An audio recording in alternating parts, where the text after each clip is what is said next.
All right, so we're going to talk about first aid kits and trauma kits. What's the difference between each of them, and why do you need one versus the other, or why you would probably need both?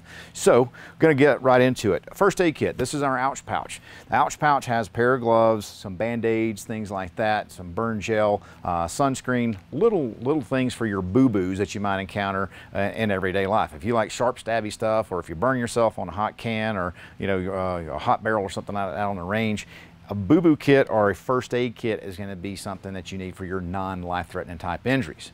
Where that rolls right into the trauma kit. So this is our dart. This is the standard dart right here. The dart comes with a tourniquet and chest seals and hemostatic gauze and pressure bandages and nasal airway and Mylar blanket and so forth and so on. This is for your no crap emergencies. This is for something that's you're gonna either die from it, or if you don't get it treated. And so this is where we say this is our fire extinguisher. You're not gonna need it unless you really need it, and you're not gonna pull that pin unless there's a fire. Same thing with this one. This is your trauma kit, and it's going to be your go-to in a life-threatening emergency situation.